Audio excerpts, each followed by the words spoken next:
I came to Bhutan in 2002 to pursue my higher studies at the Tango Buddhist College in Khenpo. His Holiness the Gyalwa Dokhampa decided that it would be best for me to study in Bhutan after the demise of my first tutor, 𝐓𝐻𝐿𝐴 Shedrup, in 2001.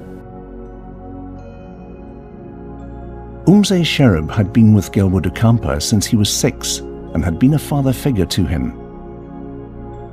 Gyalwa Dokhampa says that even though 𝐓𝐻𝐿𝐴 Shedrup punished him a little when he was extremely naughty, he could sense his genuine love even as a child.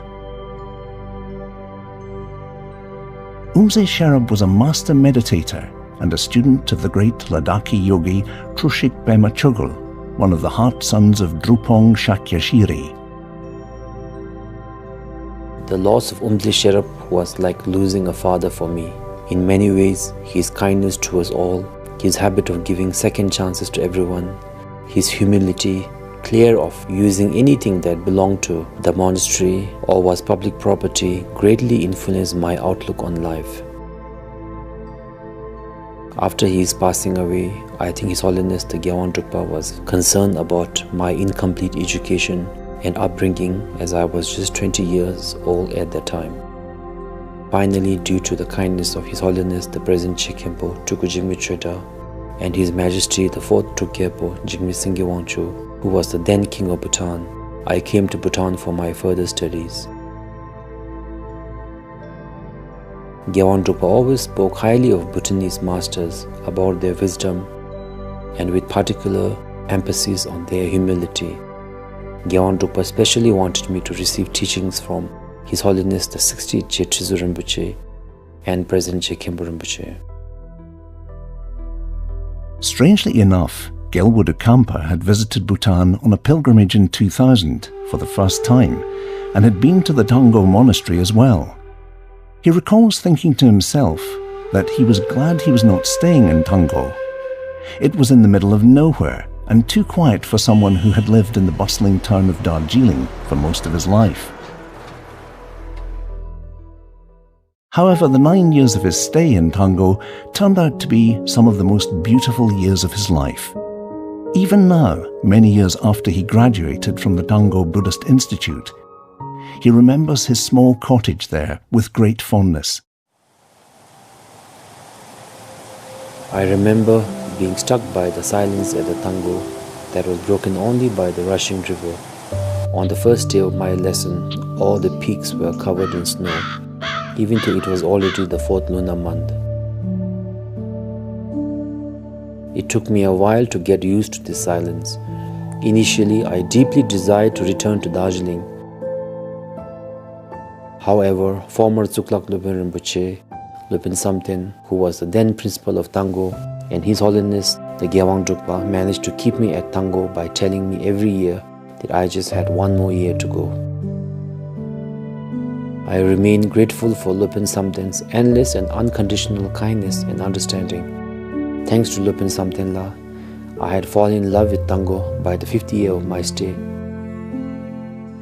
Thus, it was my stay at Tango where my love for solitude and silence grew. Although Gyalwa Dokhampa's stay at Tango was memorable and all the teachers and fellow students always treated him well, it wasn't exactly a typical university life. One way or another, he was constantly reminded of the heavy responsibilities that accompanied the privileges of being a reincarnated one as a lineage holder of the Drukpa lineage. One of these was how others would judge him for everything he did or said. I am often asked if I missed being a normal kid. In all honesty, I did want a simple, ordinary life when I was younger. Only with age I realized that every life holds its beauty and challenge. I joke that I may not have grown up enjoying Coca-Cola and burgers, but many Western children will not have also experienced the joy of ematadzi, Bhutanese chili dish. I may not know how to waltz, but I can perform mass dances very well. I may not have spent much time with my family, but my life has always been filled with love and kindness from my teachers and the many kind people I have met throughout my life. I believe that, like our fingerprints, every individual's life experiences are unique to oneself. Therefore, comparing oneself to others only diminishes the joy in our own life. When Gyalwa Dokhampa was in his 8th year as a student at Tango, a gathering of Drukpa masters and Khenpos was hosted at the Druk Amitabha in Nepal, where His Holiness the Gyalwang Drukpa shared his vision to strengthen the harmony and mutual respect among all Drukpas for the future of the Drukpa lineage. Gyalwang Drukpa gave the following advice to all those gathered there. I am saddened by some of our lineage holders having a very territorial attitude. We only want to look after our monasteries or our region, and no one seems particularly interested in caring for the lineage as a whole. The lineage is more important than individual masters or monasteries. The very reason a master becomes a master is through the practice of the teachings of the lineage. Masters build monasteries to sustain the lineage. It should not be the other way around.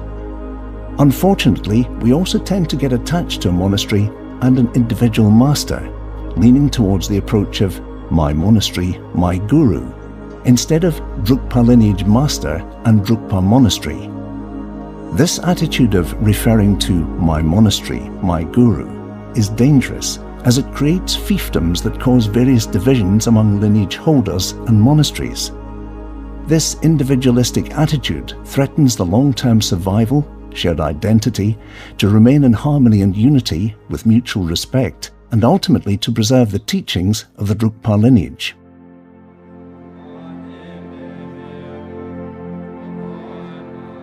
I have always kept these words of His Holiness close to my heart. I have tried my best to contribute to the successful continuation of the 1,000-year-old Drukpa tradition wherever I have found the lineage to be existing. The annual Drukpa Council, ADC, was instituted to address these challenges and bring all the Drukpa masters and followers together in a spirit of mutual respect. The first ADC was held in Nepal in 2009 under the guidance of His Holiness the Gyalwa Dokhampa and with blessings of His Holiness the 70th Khenpo Jigme Chhoeda. Since then, the ADCs that took place in Ladakh and Nepal have contributed to closer and frequent interactions among Drukpa lineage masters and followers from different parts of the Himalayan region. It is truly a joy now to see the roots of the Drukpa lineage strengthen and revive in many parts of the Himalayan region. Regardless of the region or the country, the essence of the teachings and practices are the same for all Drukpa lineage masters and followers, with slight differences in the mudras and some ways of conducting rituals, tunes, etc. Whether you are a Drukpa lineage follower from Tibet, Bhutan, Nepal or India, the deity visualization and dissolution practices are the same.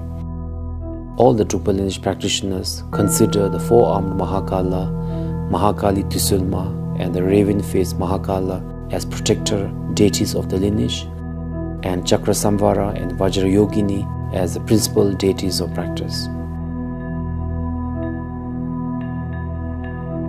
In addition to the essence of the practice, from the biographies of past masters, you will see that the masters from different countries were always receiving teachings from each other and reviving what would otherwise have been lost to time. These interactions led to the intersection of the teachings of Drukpa masters from various parts of the Himalayas.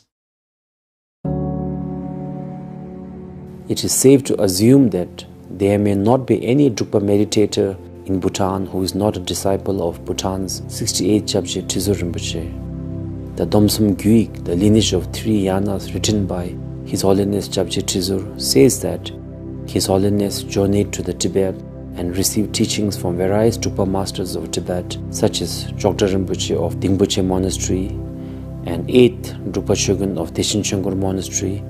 The root guru of 68th Khenpo for Drukpa lineage was Tuvang Tenzin Gyatso, who was student of renowned yogi Tuvang Shakyeshiri, known as the manifestation of Chakrasamvara. Tuvang Shakyeshiri was one of the favorite students of 6th Gyalwa Dokhampa Tembe Nyima, and Shakyeshwari's lineage goes back to Gyalwa Dokhampa Pasawangpo. In this manner, with great effort and sacrifices, His Holiness 𝐊𝐺𝐻 Rinpoche revived many Drukpa teachings that had disappeared in Bhutan. When His Holiness the 70th 𝐀𝐬𝐫𝐻𝐿, also a student of late 𝐊𝐺𝐻 Rinpoche, gave a teaching on Techokhor Loddompa in Punakha in 2012, more than 500 Drukpa lineage followers from Nepal, Ladakh and Darjeeling, including myself, were fortunate enough to receive it. Later, hundreds of Drukpa monks and nuns from outside Bhutan also received the Vinaya vows from His Holiness the 70th 𝐀𝐬𝐫𝐻𝐿. This is just one example demonstrating that all followers of the Drukpa lineage, no matter where they are from, do end up connecting at some point, like two streams from the same source, separating and merging again at different point. That is why there is much reason for Drukpa lineage followers in different countries to be harmoniously connected as vision in ADCs.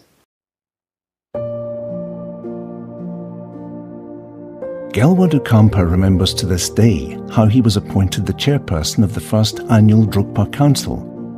He says he was utterly unprepared, as he had never even organized a birthday party in his life, and suddenly he was thrust into organizing an international event that would involve thousands of people. To make matters worse, no one around him had the experience to help him with this either. However, he accepted the challenge, because it was the first time his guru had asked something of him, so he could not say no. Thus, with his guru's instruction and past karma, he became the chairperson of the first annual Drukpa Council when he was 28. With the blessings of my guru, I chaired the first and second ADCs and was gifted with my first group of volunteers called the Gikul, meaning the thunder that inspires and encourages people to do virtuous deed. I am so grateful to my Tango principal who sent me to Kanglung to do a trupshin and to give a talk at 𝐷𝐸𝐿 College when I was studying in Tango. It was the students I met there and others who joined as volunteers to support me during the ADCs. The unwavering support and sincerity of the Gikul volunteers for more than a decade continues to make several activities in Bhutan and outside possible.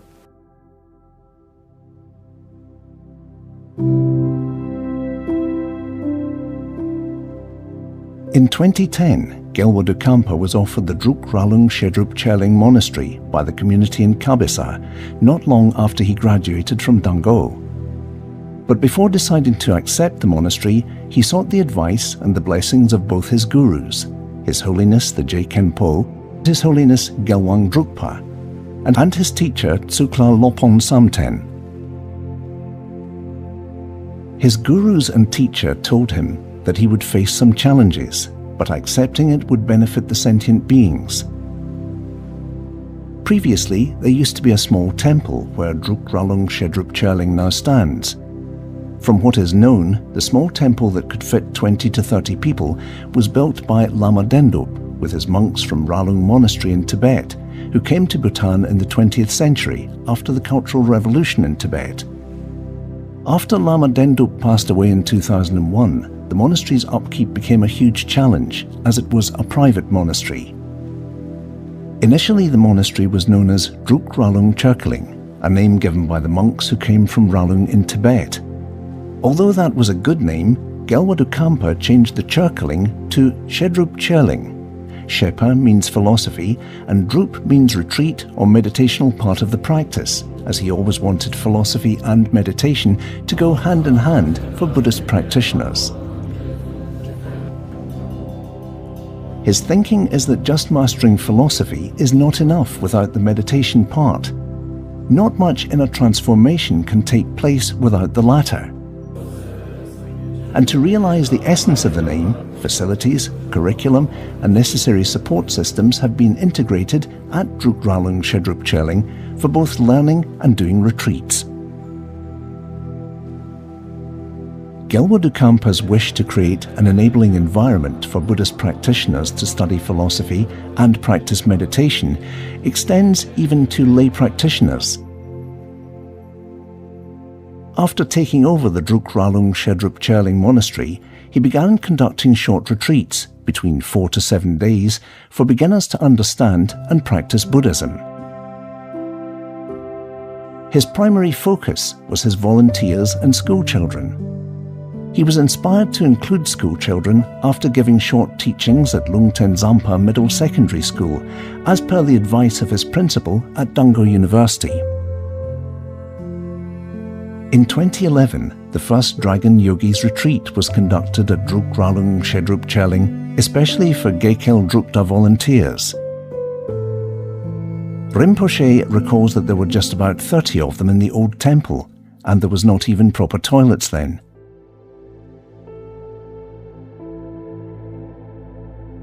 I have always been touched by the devotion of the Bhutanese, especially the youth, to the Buddha Dharma. When Lungten Zampa school students were told by their principal to voluntarily stay back for an extra hour after their classes to receive a teaching, 90% of them stayed back. So I asked myself, when the youths have so much interest in Buddha Dharma, why shouldn't I, as a Buddhist teacher, create an enabling environment for them to deepen their knowledge and interest in Buddha Dharma? There are many complaints about Buddhism declining as a religion and not offering solution to increasing social problems. In such a situation, we cannot just keep complaining and expect someone else from somewhere else to come and help us. Even the Buddha said, you have to help yourself. So as a part of spiritual community, I always ask myself, what can I do to help sustain the Buddha Dharma and benefit the community? In my capacity, the only thing I can do is share the Buddha Dharma I know. So I began to accept all the invitations I received from the schools to give teaching and allow school children to attend retreats in Druk Ralung Shedrup Choling monastery. I think what helps them is gaining a new perspective on life. We also teach them appreciation, meditation, impermanence, the law of cause and effect, contentment, and humility are highlighted at the retreat. It provides the young mind something else to ponder instead of excessive material pursuit. We are very fortunate that we also had learned Lopins from the central monastic body during these retreats to engage with the students. I loved visiting schools and meeting students, as I feel it is the purest way of sharing Buddha Dharma. Whenever people ask me to give Wang initiation, I feel a little hesitant because I always get the Wang Yuan offering, which makes me feel like I am selling something. When I go to the school, the students have nothing to give me except their interest and respect for the Buddha Dharma. They barely even have enough pocket money for themselves.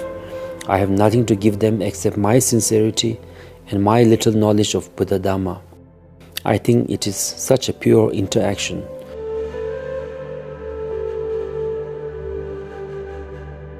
This small gift of spiritualism to the youth of Bhutan is my humble attempt at repaying the immense kindness and support of Fourth King, His Majesty the King, Her Majesty the Queen, His Holiness the Rinpoche, for allowing me to study in Tango.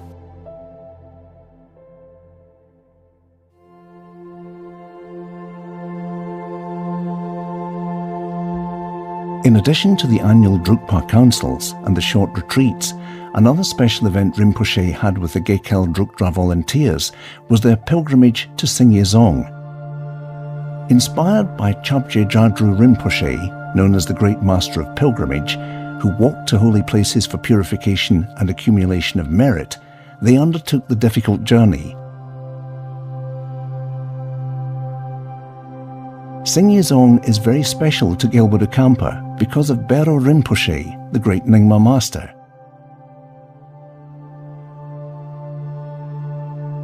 He visited 𝐶𝑖ngye-dzong when he was Lama of Nimalung in Bumtang and said that 𝐶ìngye-dzong was among the holiest places in Bhutan. It was said that whenever Bero Rinpoche went to 𝐶ìngye-dzong, nectar would fall abundantly and stop only at the end of his pilgrimage. The volunteers and Gyalwa Dokhampa have been on several other pilgrimages since.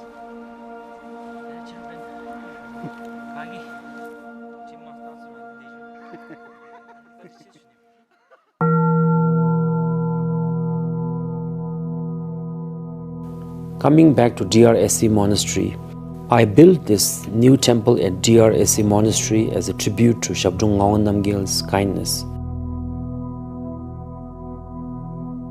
When I was younger, I used to think to myself that I will never build a monastery.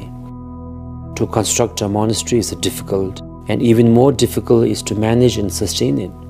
On top of that, hardly anyone wants to be a monk or nun these days. Even if there were monks and nuns, managing a monastery entails looking after them. This is why I always say that if you are Rinpoche, you have a very large family without ever having to get married. I sometimes complain to the previous Khamtu Rinpoche, as he was the one who first came to Bhutan and later passed away in Trongsa Dzong. I feel that he must have made certain aspirations that will benefit Bhutan, since he had such a strong connection with the country. It must have taken him 15 minutes to make the aspiration, but it took me 9 years to finish building the Druk Ralung Shedrup Choling monastery.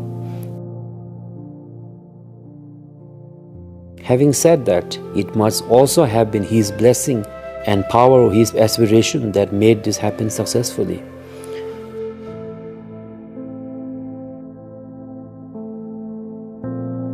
From a historical point of view, people have different perspectives on why Shabdrung Ngawang Namgyal came to Bhutan more than 400 years ago. I would like to share my thoughts as well, with no intention to agree or disagree with anyone.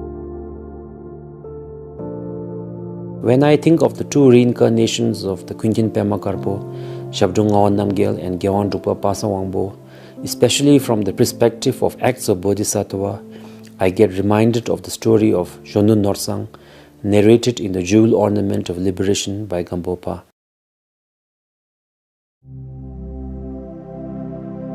Manjushri guided Shunu Norsang, who was on the path to becoming a bodhisattva, to go and learn about the bodhisattva's ways and teachings from the king, Gyalpo Mei.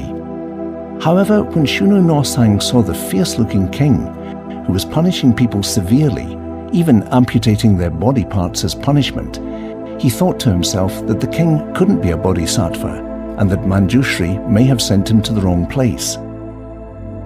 As Shunu Norsang thought of returning, Gyalpo Mei said, "Shunu Norsang, I am the one Manjushri said to meet. I am doing this because the people here are so wild. Therefore, I have to use these methods to tame them. If I do not discipline them now, they will continue doing negative things, destroying this life and lives to come. Therefore, I am manifesting wrathful activities for the benefit of sentient beings." Gyalpo Mei then snapped his finger once, and all the people being punished disappeared, as it was all his manifestation. As in this story, we cannot judge the acts of the bodhisattvas by their immediate action. If we must judge, it should be based on the result of that action. Like Shunu Norsang, we expect a Jiangshub Senpa or bodhisattva to be smiling and kind, but Gyalpo Mei was just the opposite. Shabdrung Rinpoche's coming to Bhutan was predicted by many masters. One of the signs of this prediction was that even at a young age, people will find grains of rice between his teeth, when rice was non-existent in Ralung, Tibet. Shabdrung Rinpoche came to Bhutan, resulted in the thriving of Drukpa Lineage in Bhutan for many generations and continue to do so. Similarly, Gyalwa Dokhampa Pasawangbo flourished the Drukpa Lineage in Tibet and other Himalayan region. Thus, I have the most profound reverence for both the reincarnations of Khenpo Pema Karpo. This is not a right or wrong view, it is simply my perspective. For any significant event, there can be many perspectives: historical perspective, geopolitical perspective, spiritual perspective. It's up to us to choose which perspective is important to us. Since I am attempting to be a spiritual practitioner and follow the footsteps of enlightened masters, I believe that our belief, thoughts, and speech should not aggravate negative emotions of oneself and others. Gyalwa Dokhampa draws further encouragement and inspiration from the last words of the third Gyalwa Dokhampa, Ngawang Kunga Tenzing. I will rest in the nature of mind, within the inner mandala of Padmasambhava. Although I will enjoy the peace of nirvana, I cannot abandon suffering beings. So even if each sentient being takes millions of years to be freed, I will emanate in many incarnations for them and for the Dharma. I have no wish to care only for my own tradition, or just for those who respect me and are attached to me. I wish to be helpful to all beings without discrimination. Through this outlook, devotion arises in me towards Shabdrung Ngawang Namgyal for coming to Bhutan and establishing the Drukpa Lineage.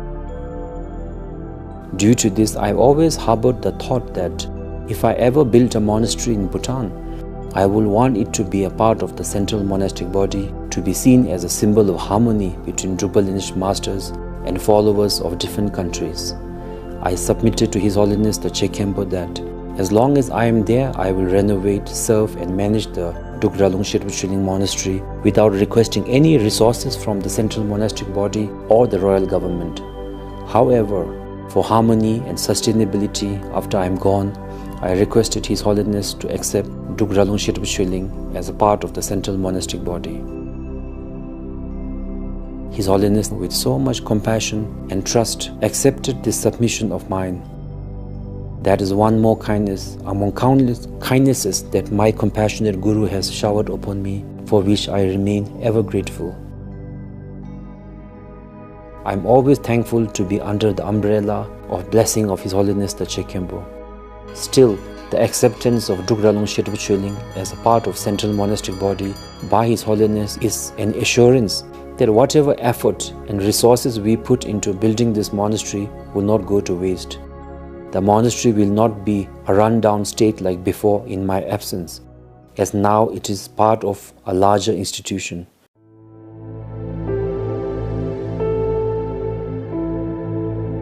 It is like the saying that if a drop of water is mixed with the ocean, the drop of water will not dry as long as the ocean remains. The new temple at Druk Ralung Shedrup Choling also houses the 900-year-old statue of Milarepa, which is said to have been one of the 3 handmade statues by Petaginki, Milarepa's younger sister. This statue of Milarepa was one of the most sacred relics of Druk Sangha Choling Monastery in Tibet, founded in the 16th century by the 4th Gyalwang Drukpa 𝐄𝐚𝐫𝐿 Khenpo. It is said that in the past, this statue of Milarepa manifested miraculous signs of speech and growth of hair. This sacred relic was passed on to Gyalwa Dokhampa by His Holiness the Gyalwang Drukpa as a personalized relic with prayers for the thriving of the Buddha Dharma. As Bhutan is the last Vajrayana kingdom in the world and is an upholder of Drukpa Lineage, I have installed the sacred statue of Milarepa as the heart Nangten of Amitabha statue in the DRSC monastery as a Tongdul or liberation at sight. I would like to add that I submitted to His Holiness the Khenpo that the monastery will be Bhutanese in all aspects, externally its architecture, and internally the etiquette of the monks and the style of doing rituals. This is because I believe in adding to Bhutan's wonderful culture. Buddha said that a tremendous amount of merits are accumulated when we build monasteries, stupas and statues. There is a story of a muddy pig that ran around a stupa when chased by a dog. It inadvertently ended up offering a bit of mud from his body to the aging stupa and ended up becoming an arhat. Rinpoche believes that a tremendous amount of merit has been accumulated with the building of the Druk Ralung Shedrup Choling monastery, as there was sincere motivation and effort from many people. I would like to dedicate the merit of constructing the Druk Ralung Shedrup Choling monastery towards the longevity and good health of His Majesty the King, His Majesty the Fourth Druk Gyalpo, Her Majesty the Gyaltsen, Their Royal Highnesses the Gyaltses and Gyaltsem, His Holiness the 𝐶𝐵𝐺 Rinpoche, His Holiness the Gyalwa Dokhampa, all members of royal family and all great masters of all lineage of the Buddha Dharma. I pray that the great spiritual relationship and harmony among all beings in the world, especially among Drukpa Lineage masters and followers, prevail for countless eons. We should never forget that no true spiritual master will ever want to create disharmony among followers of the same lineage as well as different lineages, when the very essence of Buddha's teaching is compassion and forgiveness. If we strongly believe in our heart that our past masters are manifestations of Buddhas in human form, then I think we can safely assume that they will want harmony and mutual respect among all Buddhist practitioners and all the beings.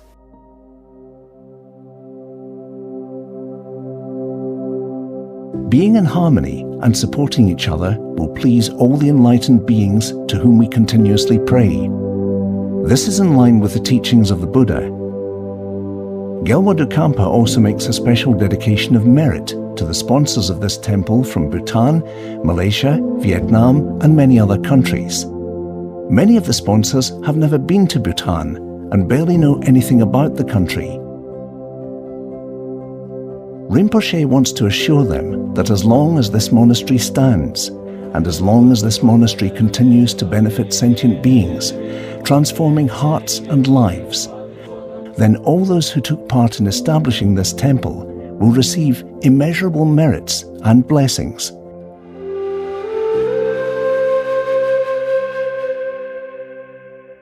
Life is impermanent and passing by every moment. The last moment instantly becomes a dream, and we don't know where we all might end up tomorrow. I rejoice over 2 decades of my stay in Bhutan, during which I have been fortunate to witness and be part of many auspicious occasions. His Majesty's coronation, the royal wedding of His Majesty and Her Majesty Gyaltsen Chisnpema Wangchuk, births of the royal Gyaltses and Gyaltsem, Bhutan's transition to constitutional democracy from absolute monarchy. I am also fortunate to be in Bhutan during this global pandemic with COVID-19, where we are showered by the compassion of Their Majesties, ensuring each of us is safe and secure.